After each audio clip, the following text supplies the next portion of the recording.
Melanjutkan dari kisah sebelumnya. Perfect World, Chapter 2.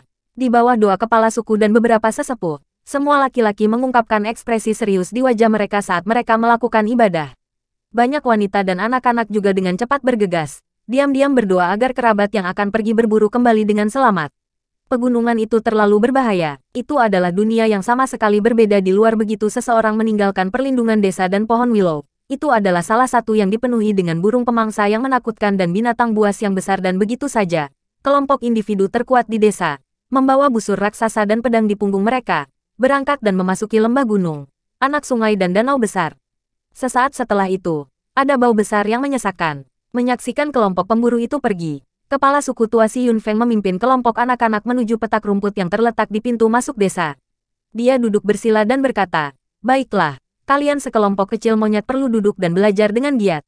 Sekelompok anak-anak segera menjadi tertekan dan mereka semua memiliki ekspresi putus asa. Mereka dengan enggan duduk, seolah-olah mereka adalah daun yang layu.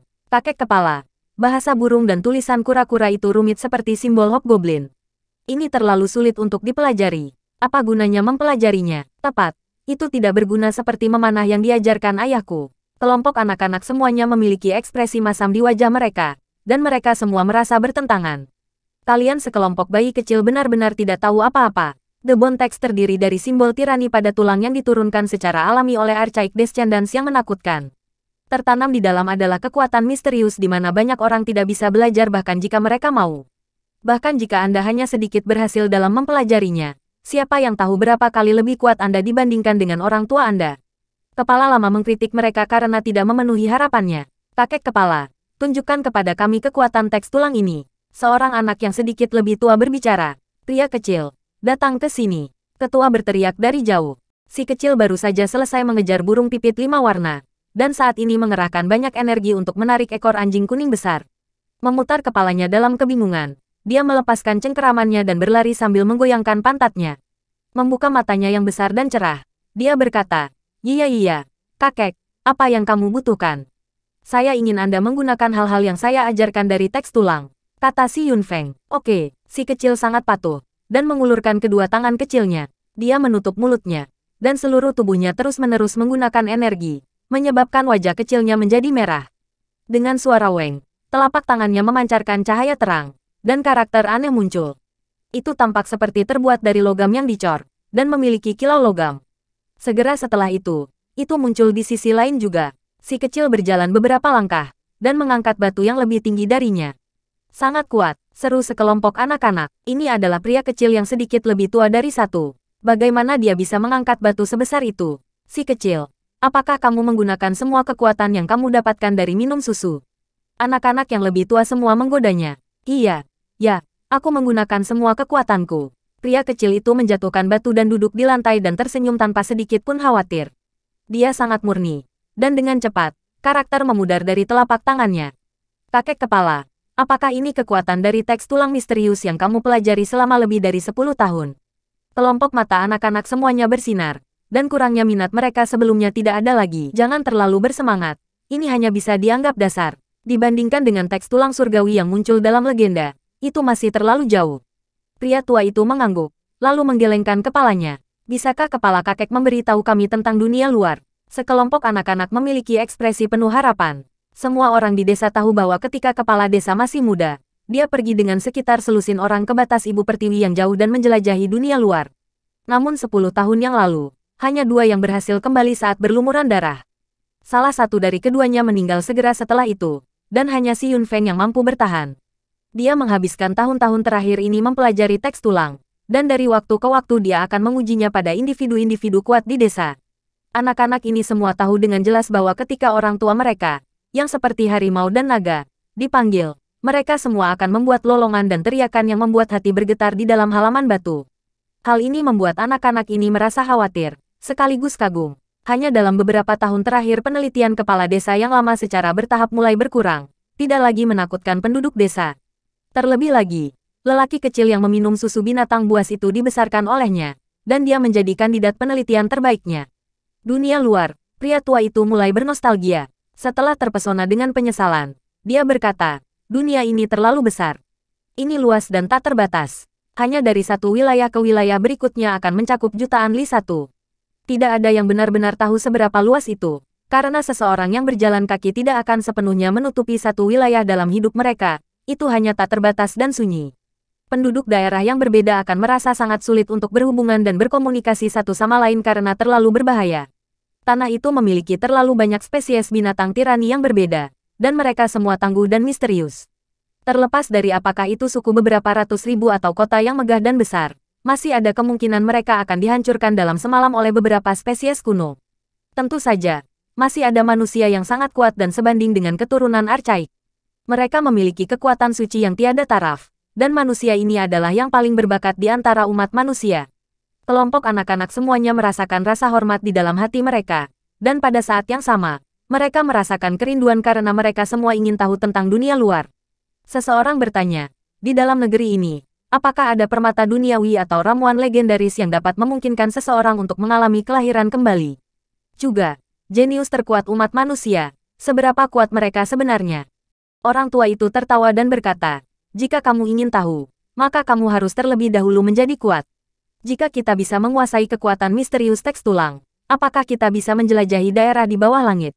Beberapa anak mulai mengungkapkan kerinduan mereka. Si Yunfeng mengelus kepala seorang anak sebelum berkata, tidak menyebutkan daerah lain. Siapapun yang dapat melakukan perjalanan melintasi setengah dari wilayah ini sudah bisa dianggap luar biasa.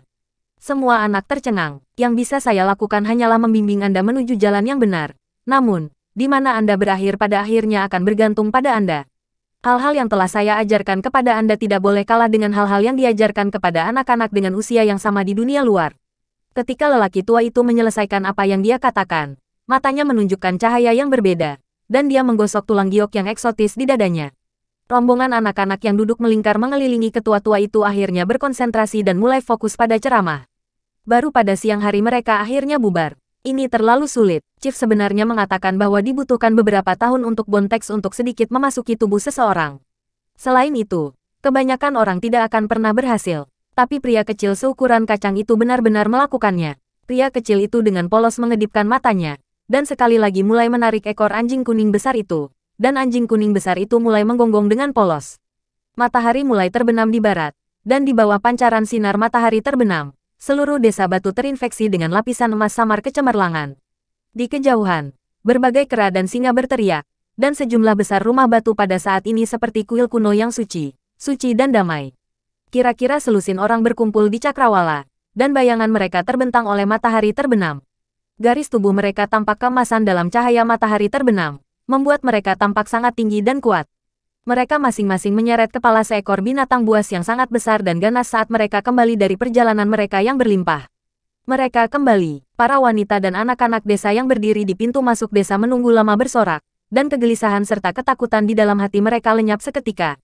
Mereka berteriak dengan suara keras, ayah dan yang lainnya kembali dengan selamat. Surga, untuk kembali dengan begitu banyak mangsa. Kali ini kami menuai panen yang langka dan hebat.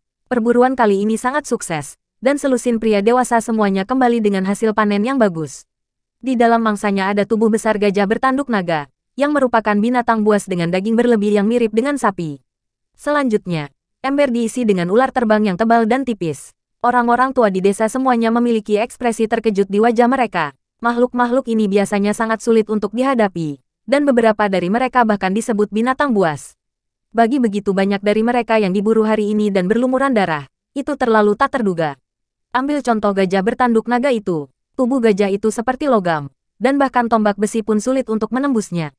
Sepasang tanduk naga tajam seperti pisau, dengan mudah membelah batu-batu besar. Untuk binatang kui berkaki satu itu, jika ia berhasil mendekat, ia bisa mengejutkan orang sampai mati. Adapun Flying Python yang lahir dengan sayap besar, mereka dikenal sebagai pembunuh gunung. Mereka akan meninggalkan puncak gunung dan tiba-tiba menyelam untuk membunuh, menyebabkan mereka menjadi sangat menakutkan. Di dalam mangsanya ada beberapa makhluk yang bahkan lebih tangguh, seperti badak api berkepala dua yang bertubuh merah, yang merupakan makhluk mitos berdarah murni. Ini semua adalah binatang buas yang asli. Jika mereka kebetulan bertemu salah satu dari mereka, mereka biasanya akan mengambil jalan memutar yang panjang untuk menghindari mereka. Namun mereka dapat memburu mereka hari ini, benar-benar bertentangan dengan akal sehat. Kali ini kami benar-benar sangat beruntung bisa kembali dari perjalanan yang begitu berharga tanpa satupun korban. Tawa si Linghu, pemimpin kelompok pemburu, saat dia menjelaskan kepada kepala desa dan penduduk desa. Selama beberapa malam terakhir ini, ada banyak binatang buas tertinggi yang melewati pegunungan, menggerakkan bumi dan mengguncang pegunungan.